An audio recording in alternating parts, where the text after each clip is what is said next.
Je suis en train d'upload le dernier épisode de Caravelle, l'épisode 16, et il faut que je fasse les timecodes dans la description pour que vous puissiez avoir les sommaires sur la barre de lecture. Je trouve que c'est une fonction sympa, je pense que vous voyez de quoi il s'agit, ça permet de naviguer assez simplement. Donc c'est un truc que j'aime bien, ça fait du chapitrage dans la vidéo, c'est toujours bien cool. Le problème c'est qu'habituellement pour faire ça, ce que je fais c'est que je vais mater toute la vidéo et je vais noter tous les timecodes. C'est un petit peu chiant, c'est un petit peu long, sauf que j'ai quelques compétences en programmation.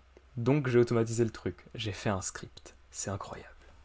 Mon logiciel de montage me permet quand je fais le montage d'ajouter des marqueurs, donc c'est Olive, j'appuie sur M et ça me demande un nom pour le marqueur. Donc ce que je me suis dit c'est que le marqueur il est forcément stocké quelque part dans le fichier du montage, avec son nom. Donc j'ai qu'à donner au marqueur le nom du chapitre. Ce qui fait que du coup ce premier marqueur s'appelle intro, le deuxième là dans cet épisode là il s'appelle la prank, ici c'est Shipper le renard, et ici je crois que c'est le donjon steampunk, et puis il y en a d'autres après. Si on regarde, ouais, il y en a quelques-uns en plus. Bref. Du coup, j'ai écrit un script. Le script s'appelle Caradesc. J'ai qu'à l'exécuter sur mon fichier de montage qui, lui, s'appelle KH16, du coup. Donc, .ove, c'est l'extension des edits vidéo de Olive. Je fais entrer. Et regardez, ça me génère les timecodes, ça va même me chercher les musiques et tout pour pouvoir me faire la description comme un gros flemmard. Donc, j'ai juste à faire un copier-coller ici. Paf, on a les timecodes. On va attendre que ça s'upload. Bon, là, l'épisode fait 200 mégas, il faut 1 heure. Bon, section de campagne, que voulez-vous. Donc, je vous propose du coup de voir comment fonctionne le script si ça vous intéresse. Sinon, je sais pas ce que vous faites là. Mais bref. Hop, voilà le script qui est ouvert, donc c'est assez court. C'est un script shell Linux, donc vous ne pourrez pas le faire tourner ailleurs que sous Linux. La façon dont ça fonctionne, c'est que donc, le script, vous avez vu, on lui passe un argument kh16.ove, enfin un fichier Olive. Donc direct, ça, on va le stocker dans une variable OVE. Et ensuite, on va utiliser l'outil XMLint sur Linux, qui nous permet de faire des expressions XPath. Les expressions XPath, c'est une façon d'aller chercher des infos dans un document XML. XML, voilà à quoi ça ressemble. Donc ça, je vais simplement ouvert le fichier OVE avec un éditeur de texte, pour vous montrer. Voilà, c'est un format, c'est un peu comme le HTML qui fait des pages web, bah là c'est la même chose mais pour un projet de montage.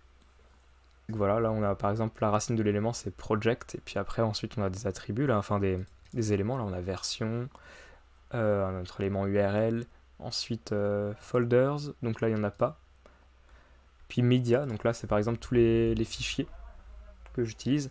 Et donc là on a des footage et tout, par exemple celui-là il a l'attribut ID qui vaut 1, bref, c'est un petit format à apprendre, XML, si ça vous intéresse de faire de la prog, c'est toujours bien utile. Du coup, les marqueurs, bah, j'ai recherché marqueurs simplement à la base dans ce document, et paf, regardez, ils sont là. Là on a leur nom intro, la prank, shipper, etc.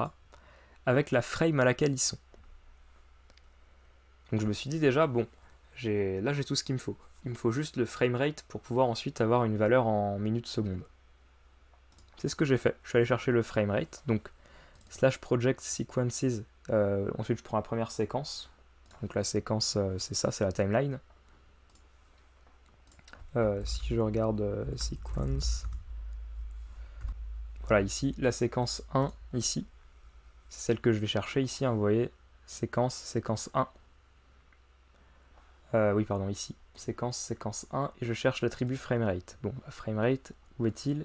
Il est là, framerate il vaut 30. Ce que j'ai à faire ensuite c'est juste le convertir en entier. C'est assez simple, là c'est une syntaxe de shell pour enlever ce qu'il y a après le point. Pour enlever même le point. Pour ne garder que ce qu'il y a avant le point, même si on veut dire. Donc là j'ai le framerate, la variable framerate contient 30.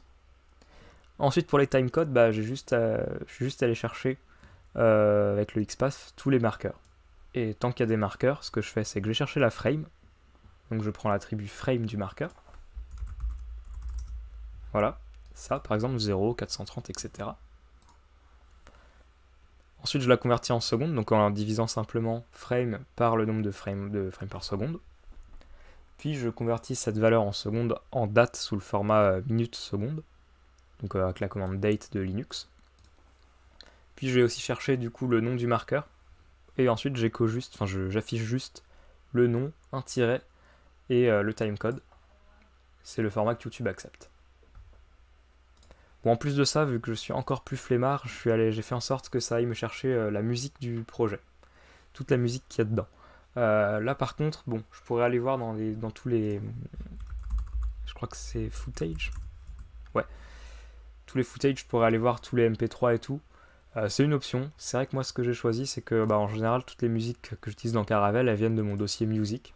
Donc j'ai juste à chercher si le truc contient music. Et voilà, et puis ensuite, j'enlève le chemin absolu. J'enlève le /home, /wink, /caravelle, music, etc. pour ne garder que le nom du fichier sans l'extension. Et c'est ça que ça m'affiche. Quand je quitte ici, vous voyez, là j'ai les musiques. Et donc je peux les ajouter à la description. En l'occurrence, là j'ai déjà fait. Mais voilà, c'est juste une petite vidéo comme ça pour vous montrer que parfois, programmer, ça peut servir à quelque chose. Et pas que pour faire des programmes pour des clients avec des cahiers des charges et des machins comme ça. Juste parfois, quand tu as la flemme de faire tes timecodes toi-même, tu fais un programme pour ça.